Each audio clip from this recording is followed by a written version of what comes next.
Rodrigo jogou a filha recém-nascida para fora de casa no meio da madrugada, na chuva, depois de acreditar numa mentira fabricada pela própria irmã.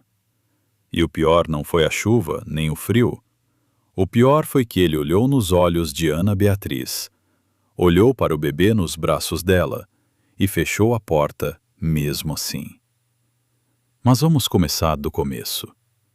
Ana Beatriz tinha 32 anos e uma vida que qualquer pessoa de fora invejaria sem pensar duas vezes. Condomínio fechado nos arredores de Goiânia, casa com piscina, carro importado na garagem, marido bem-sucedido. Rodrigo Cavalcante era dono de um dos maiores grupos de agronegócio do Centro-Oeste, homem que entrava em reuniões e saía com contratos assinados, que falava pouco e decidia muito. Quando ele escolheu Ana Beatriz, todo mundo disse que ela tinha ganhado na loteria. Ela era médica formada pela Universidade Federal de Goiás, mas depois do casamento, ele pediu que parasse de trabalhar. Disse que não precisava, que ele cuidaria de tudo. Ela aceitou porque acreditava nele. Esse foi o primeiro erro. A casa era bonita demais para ser um lar. As paredes eram brancas e altas. Os móveis custavam mais do que muita gente ganha num ano, e havia sempre uma empregada se movendo em silêncio por algum corredor. Mas tinha uma frieza ali que Ana Beatriz aprendeu a ignorar com o tempo. Rodrigo chegava tarde, jantava sem conversa, dormia virado para o outro lado. Ela foi preenchendo o espaço vazio com a gravidez, com os preparativos para o quarto do bebê, com a esperança de que um filho mudaria alguma coisa entre eles. Isabela nasceu numa manhã de março, pequenininha, com os olhos bem abertos como se já quisesse entender o mundo. Ana Beatriz olhou para ela e sentiu o coração dobrar de tamanho. Rodrigo olhou, acenou com a cabeça e saiu para atender uma ligação. A cunhada Fernanda sempre esteve presente demais.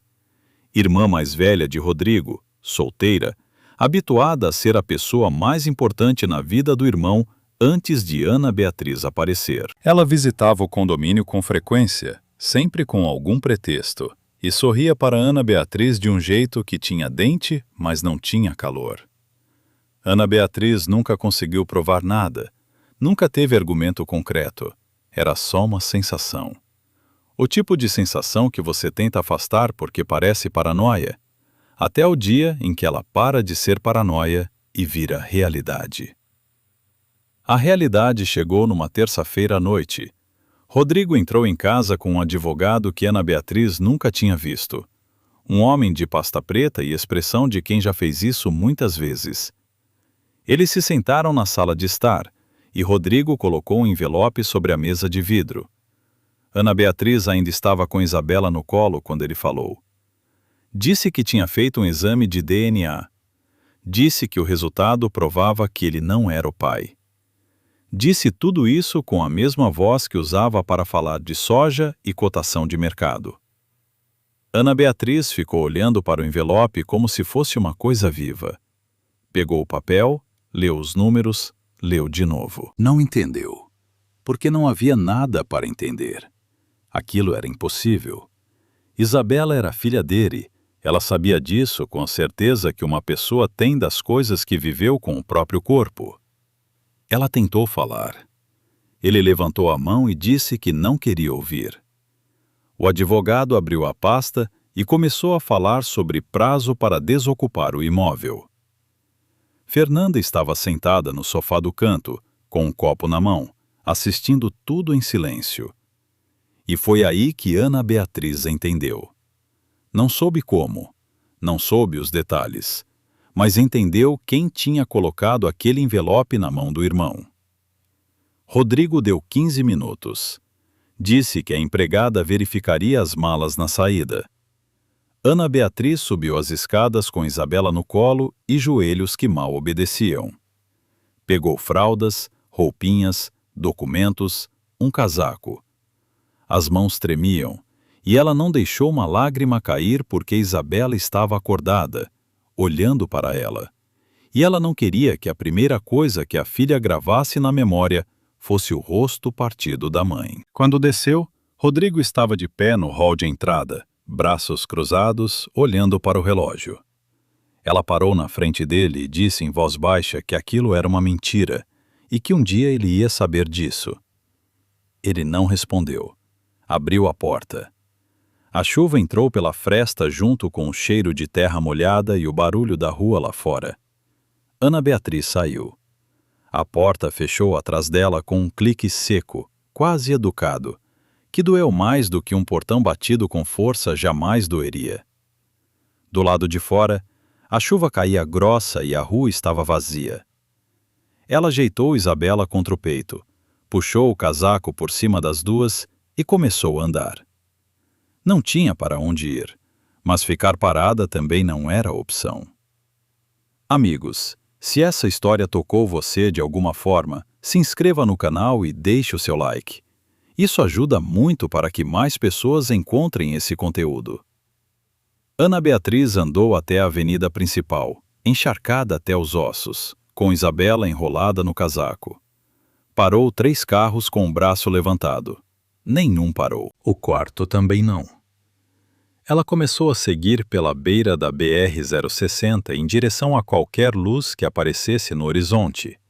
E a chuva continuava caindo, como se o céu também tivesse decidido não ter pena. Foi seu Benedito quem parou. Caminhão de carga, carroceria alta, farol que clareava um pedaço bom da estrada. Ele abriu a janela, olhou para ela, olhou para o volume debaixo do casaco e falou uma frase curta. Perguntou se ela estava bem. Ana Beatriz abriu a boca para dizer que sim, que estava tudo bem, que era só a chuva. E aí não conseguiu mais falar. Abanou a cabeça que não. Seu Benedito não perguntou mais nada. Desceu, abriu a porta do passageiro, ajudou ela a subir com o bebê. Dentro da cabine cheirava a café velho e diesel, e tinha uma santinha de plástico colada no painel com fita adesiva. Estava quente. Ana Beatriz encostou a testa na janela e sentiu o calor daquela cabine como se fosse a primeira coisa real que tocava nela em muito tempo. Ele perguntou para onde. Ela ficou em silêncio por um tempo. Não tinha endereço de hotel, não tinha amiga que morasse perto, não tinha nada que Rodrigo não pudesse alcançar com um telefonema. Aí veio à cabeça um lugar que ela não pensava há anos. Ribeirão Fundo. Um vilarejo no interior de Goiás, a pouco mais de 200 quilômetros de Goiânia. A casa da avó paterna, fechada desde que a avó morreu, que ninguém da família quis vender, mas também ninguém foi habitar. Ana Beatriz tinha a chave num chaveiro velho guardado no fundo de uma bolsa, que ela tinha levado por hábito e não por plano. Ela deu o nome do vilarejo para seu Benedito. Ele assentiu, colocou o caminhão na marcha e entrou na estrada. Isabela dormiu o caminho inteiro, quieta, alheia ao mundo. Ana Beatriz ficou acordada olhando para a estrada molhada que aparecia e desaparecia no feixe do farol.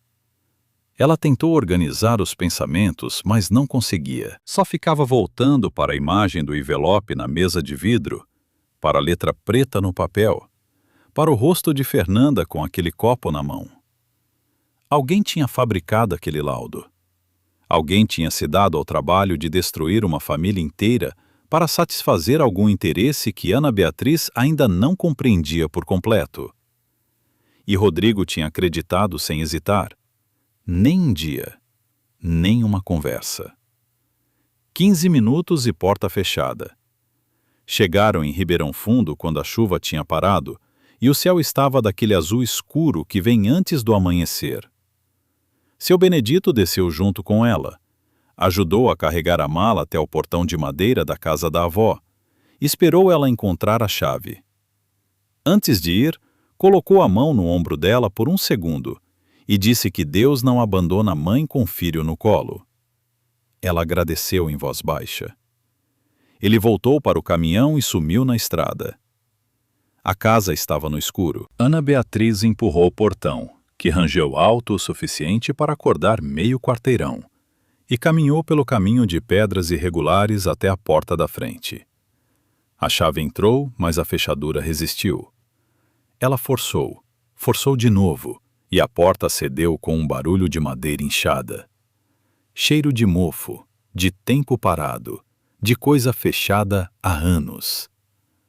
Ela entrou no escuro segurando Isabela com um braço e tentando achar a parede com a outra mão. Foi quando uma luz acendeu na janela da casa ao lado. O homem que apareceu com a lanterna naquela madrugada era o mesmo que Ana Beatriz tinha deixado para trás 15 anos antes, quando escolheu a cidade e achou que estava escolhendo uma vida melhor. Lucas Ferreira tinha crescido na casa ao lado da avó dela. Filho de agricultor, criado na terra, o tipo de menino que carregava peso sem reclamar e falava pouco, mas quando falava, valia a pena ouvir. Quando Ana Beatriz tinha 17 anos e ele 18, eles tinham se sentado mais de uma vez na varanda da avó dela, olhando para o cerrado escuro e conversando sobre coisas que os adultos não costumam conversar. Ela foi embora para Goiânia estudar medicina e não voltou mais. Não mandou carta, não ligou, não explicou. Simplesmente foi. E Lucas ficou. Naquela madrugada, quando a luz da janela dele acendeu e ele apareceu no portão com uma lanterna na mão e um cobertor dobrado no braço, Ana Beatriz ficou parada no meio do caminho de pedras sem conseguir dizer nada. Ele iluminou o rosto dela por um segundo, baixou a lanterna e disse que já tinha ouvido o portão ranger lá do quarto. Disse isso como quem diz bom dia, sem surpresa, sem drama. Como se ele soubesse que um dia ela ia aparecer de volta naquela porta, encharcada e sem lugar para ir. Ele entrou na casa sem ser convidado, mas também sem invadir. Conhecia o lugar tão bem quanto ela, talvez melhor, porque tinha passado anos vendo a avó e sabia onde ficava cada coisa. Acendeu o fogão a lenha que estava no canto da cozinha, esquentou água numa chaleira velha que ainda estava na prateleira, checou se a chama estava estável. Ana Beatriz ficou de pé no meio da cozinha com Isabela no colo e não conseguia se mexer. O calor foi chegando aos poucos, primeiro nos pés, depois nas mãos. Lucas colocou o cobertor em cima de uma cadeira perto do fogão sem dizer nada. Ela sentou, enrolou Isabela e aí sim deixou uma lágrima escorrer. Só uma. Depois respirou fundo e segurou o resto. Ele ficou até amanhecer. Não perguntou o que tinha acontecido. Não perguntou onde estava o marido. Não fez nenhuma das perguntas que qualquer outra pessoa teria feito. Antes de ir embora, quando o céu já estava cinza claro lá fora, ele disse que voltaria mais tarde com umas tábuas para fechar a janela do quarto que estava sem vidro. Disse isso e foi. Ana Beatriz ficou olhando para a porta fechada por um tempo, tentando entender como alguém conseguia ser tão direto e tão gentil ao mesmo tempo, sem performar nenhuma das duas coisas. Nos dias que se seguiram, Lucas aparecia sempre no fim da tarde. Trazia o que tinha do próprio quintal: jiló, abóbora, ovos das galinhas. Reformava alguma coisa que estava quebrada, trocava uma dobradiça, recolocava uma telha que tinha escorregado. Nunca ficava tempo demais, nunca entrava sem avisar. Ana Beatriz foi entendendo o ritmo dele aos poucos, como se aprende uma língua nova, palavra por palavra. A casa foi ganhando condição de ser habitada, a janela ganhou vidro novo, o fogão passou a funcionar direito, a torneira da pia parou de gotejar. E Ana Beatriz foi parando de acordar sobressaltada às 3 da manhã esperando ouvir a voz de Rodrigo do outro lado de alguma porta. Isabela crescia quieta e gordinha, alheia a tudo. Sorria para Lucas desde cedo, antes de sorrir para qualquer outro rosto que não fosse o da mãe. Ana Beatriz reparou nisso uma tarde e sentiu um aperto no peito que não sabia bem nomear. O vilarejo foi aparecendo aos poucos na vida dela também. Ribeirão Fundo tinha menos de 3.000 habitantes, uma escola municipal, uma farmácia com estoque sempre pela metade e nenhum médico.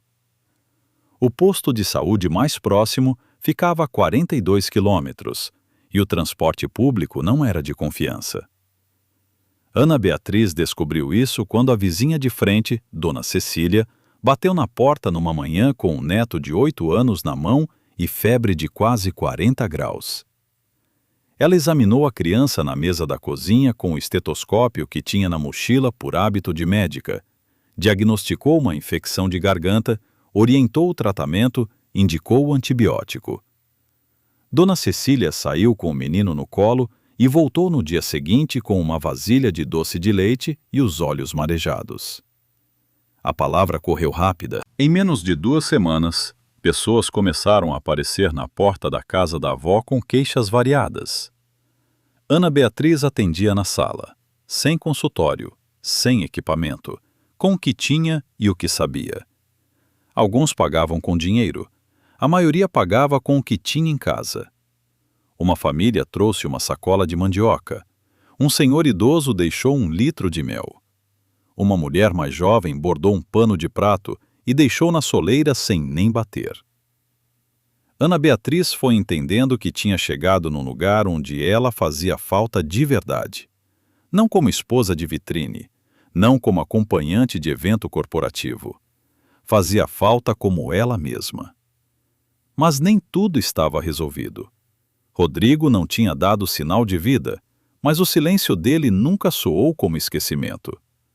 Soou como alguém que estava aguardando o momento certo para se mover.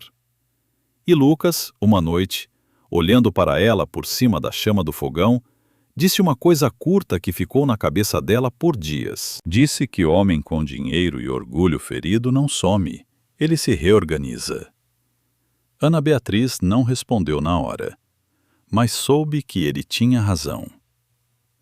Rodrigo apareceu em Ribeirão Fundo numa manhã de semana, sem avisar, com 3 carros pretos e um papel na mão que dizia que ele tinha o direito de levar Isabela embora. Ana Beatriz estava no quintal quando ouviu o barulho dos motores na rua de terra. Conhecia aquele som. Era o tipo de motor que não combina com a estrada de interior, grave demais, pesado demais. O som de quem chega para mostrar que pode chegar onde quiser. Ela ficou parada segurando uma bacia com roupa molhada e esperou.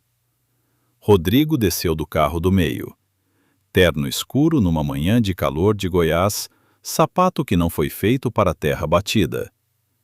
Atrás dele vieram um advogado com pasta, uma mulher de cabelo preso que ele apresentou como assistente social e 2 homens que ficaram parados perto dos carros sem se apresentar como nada.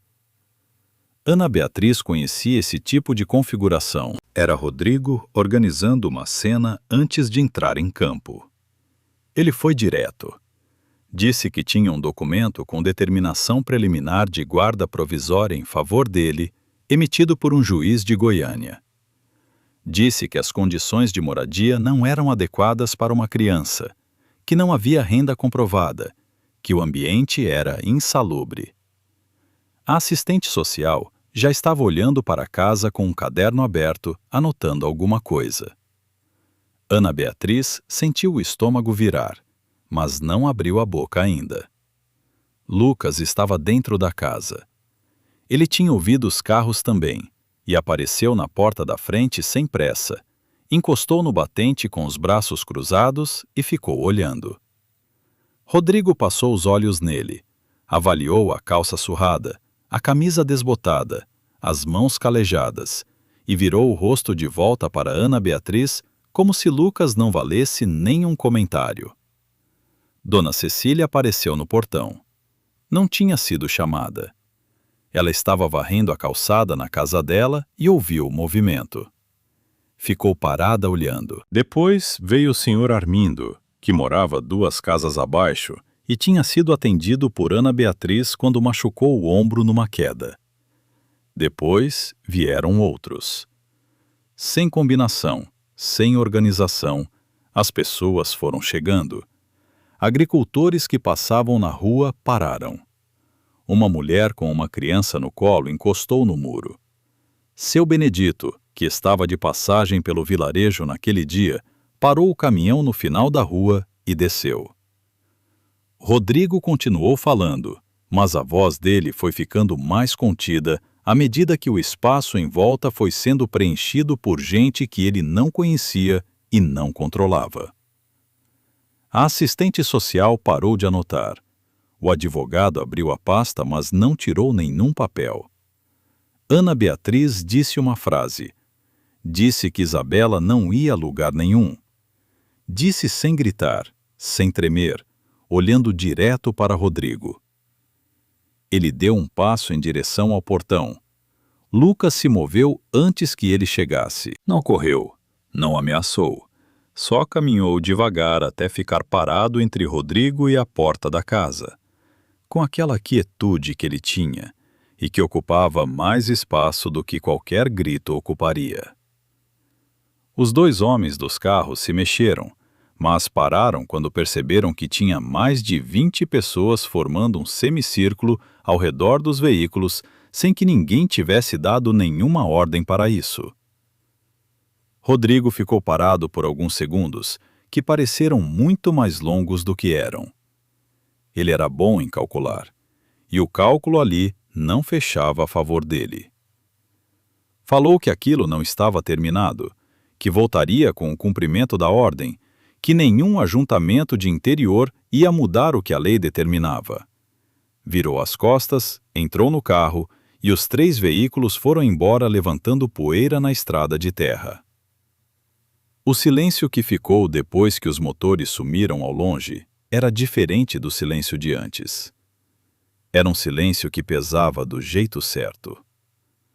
Dona Cecília foi a primeira a falar. Disse que Ana Beatriz podia contar com ela para o que precisasse e foi embora sem esperar resposta.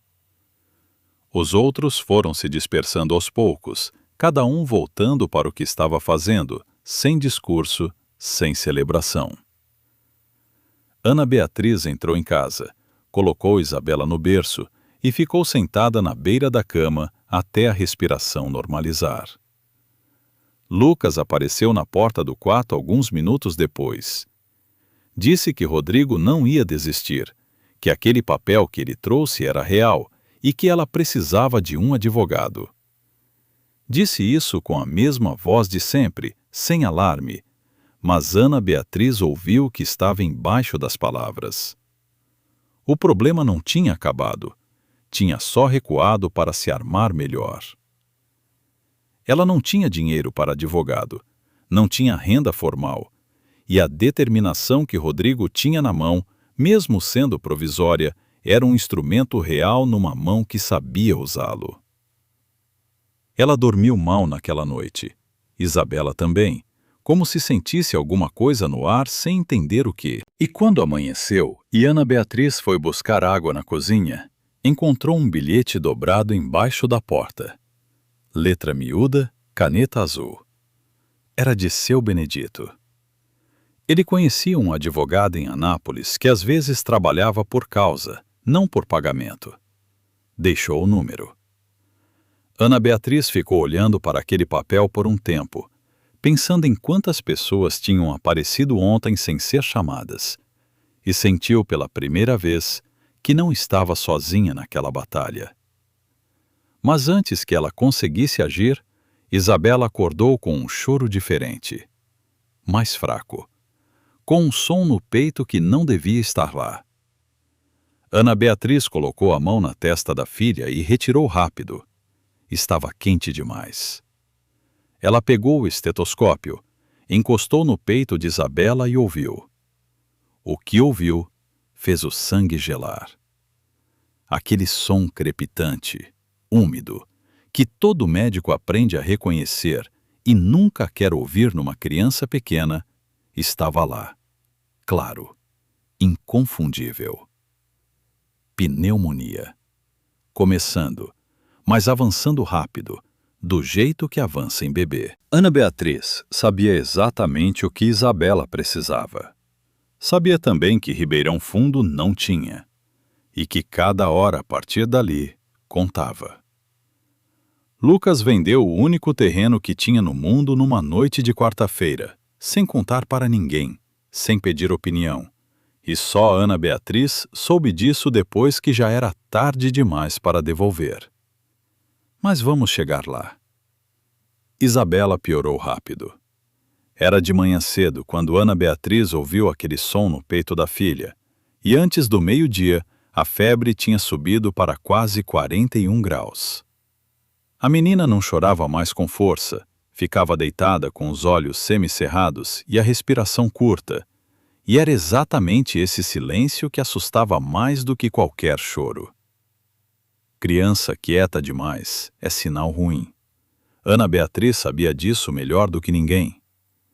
Ela ligou para o único hospital com UTI infantil que aceitaria um caso daquele nível sem encaminhamento burocrático de 15 dias. Era uma clínica particular em Goiânia, a mais de 200 quilômetros dali. A atendente foi simpática e direta. Disse que havia vaga, que o médico plantonista poderia receber a criança, mas que precisaria de um depósito de entrada para ativar o atendimento. Citou um valor que Ana Beatriz ouviu e ficou quieta por alguns segundos no telefone. Depois agradeceu e desligou. Ela ficou parada na cozinha com o celular na mão. Aquele valor não existia na sua conta. Não existia em lugar nenhum que ela pudesse acessar em menos de uma hora. O advogado de Anápolis que seu Benedito tinha indicado ainda nem tinha sido contactado. O dinheiro dos atendimentos pagos pelos moradores do vilarejo mal cobria o básico do mês.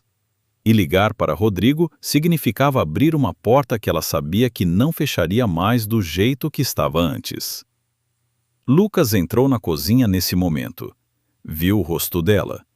Não perguntou o que estava acontecendo porque já sabia pelo que via. Perguntou só quanto custava.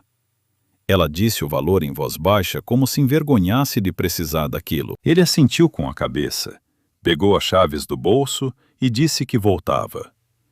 Ana Beatriz achou que ele tinha ido falar com alguém, pedir emprestado, juntar o que o vilarejo inteiro pudesse reunir. Ficou cuidando de Isabela, trocando pano úmido na testa, monitorando a respiração. Passou 1 hora. Passou 1 hora e meia. Lucas não voltava e o celular dele caía direto na caixa postal. Quando ele apareceu de volta era quase escuro. Ele colocou um envelope em cima da mesa da cozinha sem fazer cerimônia. Dentro tinha dinheiro em espécie, o valor exato que ela tinha mencionado, mais uma margem para o transporte. Ana Beatriz olhou para o envelope, olhou para ele e perguntou de onde tinha vindo aquilo. Lucas demorou para responder. Disse que tinha vendido o terreno à beira do rio Meia Ponte que herdou do pai. Ana Beatriz conhecia aquela história. Ele tinha contado uma vez, de passagem, que o pai tinha deixado aquele pedaço de terra como única herança e que ele guardava para um dia construir alguma coisa ali. Era o único bem de valor que ele tinha no mundo. Ela ficou olhando para ele sem conseguir falar. Ele disse que não queria conversa sobre isso agora, que tinha tempo para conversa depois, e que o que precisava acontecer naquele momento era colocar Isabela numa UTI. Pegou as chaves do carro que seu Benedito tinha emprestado mais cedo e disse que ele dirigia até Goiânia. Chegaram a uma clínica de madrugada. A equipe médica recebeu Isabela imediatamente, colocou ela em observação, iniciou o tratamento. Ana Beatriz ficou do lado de fora de uma porta de vidro, olhando para a filha conectada a um monitor, e sentiu o chão firme embaixo dos pés pela primeira vez em horas. Lucas ficou num corredor ao lado, sentado numa cadeira de plástico, com a cabeça encostada na parede e os olhos fechados. Ele estava exausto. Ana Beatriz foi até ele e ficou em pé na frente da cadeira. Ele abriu os olhos. Ela não conseguiu dizer nada elaborado, não saiu nenhuma frase bonita. Só disse o nome dele baixinho, e ele entendeu tudo o que estava naquele som.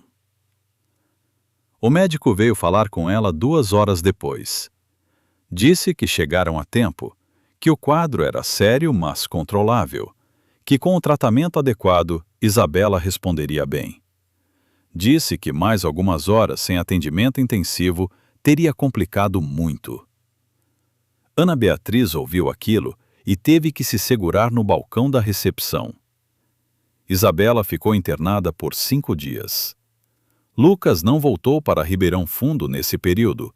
Ficou ali, dormindo na cadeira do corredor, comendo o que tinha no botequim da esquina, trocando de turno com Ana Beatriz na vigília da filha.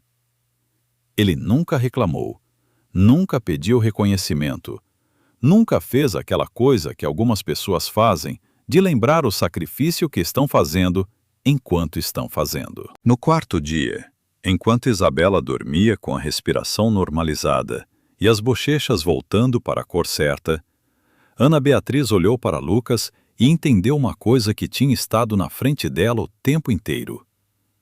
Não era gratidão o que ela sentia.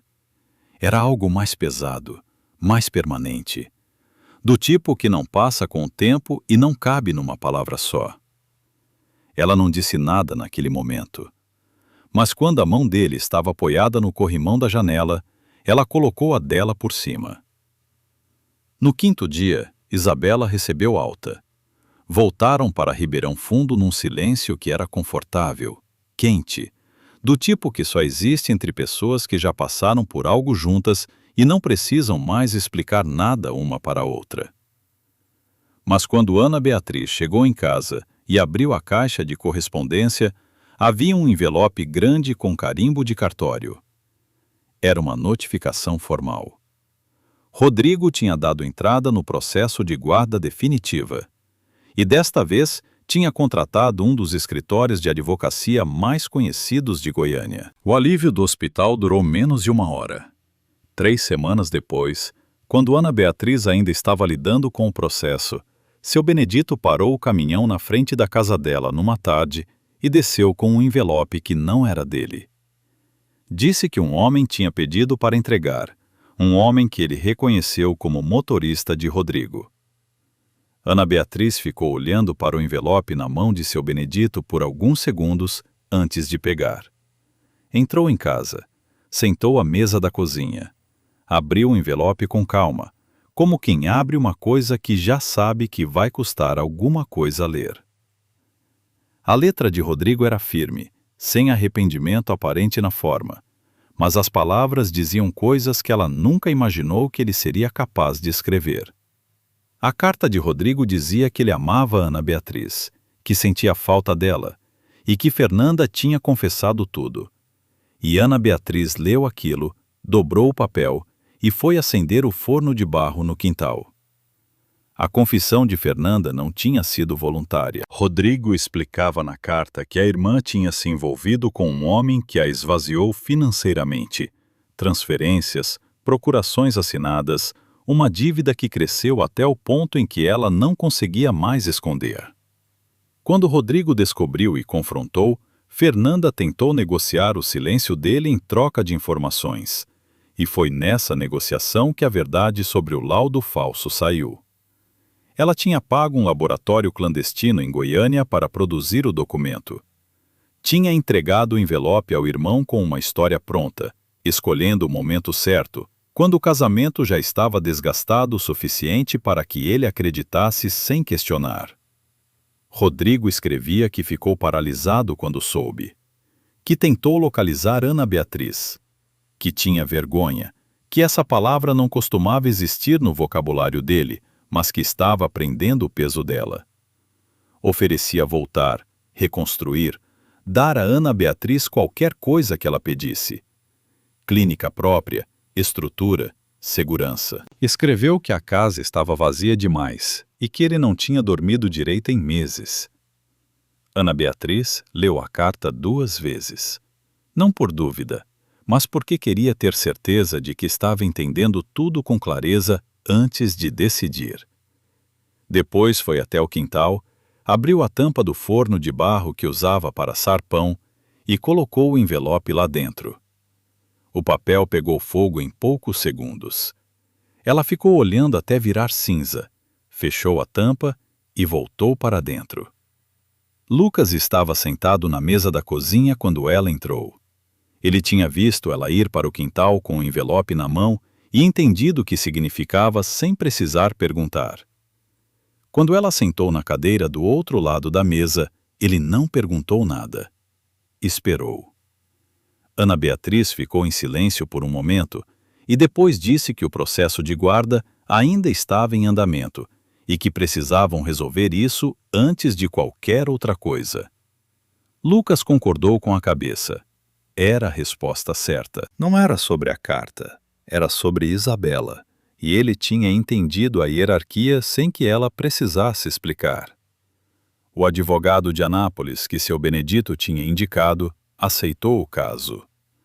Chamava-se Dr. Ronaldo, homem de 50 e poucos anos que atendia numa sala pequena com pilhas de processo em cima de cada superfície disponível. Ele analisou a situação, pediu os documentos que Ana Beatriz tinha, ouviu tudo com atenção e disse que o caso tinha consistência. Disse que a determinação provisória de Rodrigo tinha sido obtida com base em informações incompletas e que havia argumentos sólidos para reverter. Disse também que se Fernanda tivesse de fato confessado a falsificação do laudo, aquilo mudava o quadro inteiro e que valia a pena formalizar isso. Rodrigo, quando contactado pelo advogado de Ana Beatriz, não resistiu. Talvez porque a culpa pesasse mais do que o orgulho naquele momento. Talvez porque ele calculou que o custo de continuar brigando era maior do que o custo de recuar. Ele retirou o processo de guarda, assinou os papéis do divórcio sem barganha, renunciou a qualquer disputa sobre Isabela. O único pedido que fez, através do advogado dele, foi que a filha soubesse que ele existia quando fosse grande o suficiente para entender. Ana Beatriz aceitou essa condição sem dificuldade. Nunca foi sua intenção apagar ninguém da história de Isabela, só garantir que a filha crescesse em paz. Quando os papéis chegaram assinados, Ana Beatriz ficou sentada na varanda nova que Lucas tinha construído e ficou olhando para o cerrado por um tempo longo. Não sentiu vitória. Sentiu o fim de uma tensão que tinha durado tempo demais, como quando você carrega um peso por tanto tempo que, quando larga, não sabe direito o que fazer com as mãos vazias. Lucas apareceu na varanda com 2 copos de suco e sentou do lado dela. Ficaram em silêncio por um tempo, ouvindo o barulho dos grilos que começavam quando o sol baixava. Depois, ela disse uma coisa que tinha guardado por semanas. Disse que sabia sobre o terreno, que sabia o que aquele pedaço de terra significava para ele e o que significava o pai que o tinha deixado. Ele tentou desviar, mas ela não deixou. Disse que não ia fingir que aquilo não tinha acontecido e que não pretendia deixar passar sem palavra. Lucas ficou olhando para o copo nas mãos. Disse que o pai dele tinha uma frase que repetia quando as coisas apertavam. Dizia que terra se recupera, pessoa não. Disse que quando viu Isabela naquele estado, naquela manhã, não teve conta para fazer. Só teve uma direção. Ana Beatriz colocou a mão no braço dele e não tirou. 2 anos depois, Ribeirão Fundo tinha um posto de saúde com estrutura de verdade, aprovado pela Prefeitura Municipal, com Ana Beatriz como responsável técnica e 2 agentes de saúde contratados. Lucas tinha comprado outro terreno, menor que o anterior, mas suficiente, e construído um cômodo de cada vez, sem pressa, com as mãos que sabia usar. Isabela corria pelo quintal com 2 anos e meio. Gordinha, falante, com o hábito de arrastar Lucas pelo dedo para mostrar qualquer coisa que achasse interessante. E Lucas deixava ser arrastado com aquela paciência dele que não tinha fim. Numa tarde de sábado, com cheiro de bolo no forno e Isabela dormindo depois do almoço, Ana Beatriz estava sentada na varanda quando seu Benedito parou o caminhão na frente da casa, como fazia vez ou outra quando passava pela região. Ele desceu, aceitou o café que ela ofereceu e ficou sentado olhando para a casa, para o quintal, para Lucas que consertava alguma coisa no portão. Depois olhou para Ana Beatriz e disse que quando a viu pela primeira vez naquela beira de estrada com chuva, com um bebê debaixo do casaco e os pés encharcados, ele tinha pensado que aquela mulher estava destruída. Disse que errou feio nessa avaliação. Ana Beatriz sorriu e disse que ele não tinha errado tanto assim, que naquela noite ela estava destruída mesmo. O que ele não podia saber era que destruída e acabada são coisas diferentes. Seu Benedito balançou a cabeça como quem concorda com uma verdade simples, bebeu café até o fim e foi embora antes de escurecer. A história de Ana Beatriz não é sobre uma mulher que foi expulsa de casa e encontrou um homem melhor. É sobre uma mulher que perdeu tudo o que achava que a definia e descobriu do lado de fora de uma porta fechada que o que ela achava que tinha era muito menos do que o que ela era capaz de construir. Lucas não salvou Ana Beatriz. Ele só ficou do lado enquanto ela se levantava. E essa diferença importa mais do que parece. A pergunta que fica é essa, e responda com sinceridade nos comentários. Se você estivesse no lugar de Ana Beatriz, na hora em que a carta chegou com o pedido de volta e a promessa de tudo que foi tirado, você teria queimado esse papel ou teria hesitado? Se essa história chegou até você de alguma forma, deixa o like e se inscreve no canal. Tem muito mais por vir.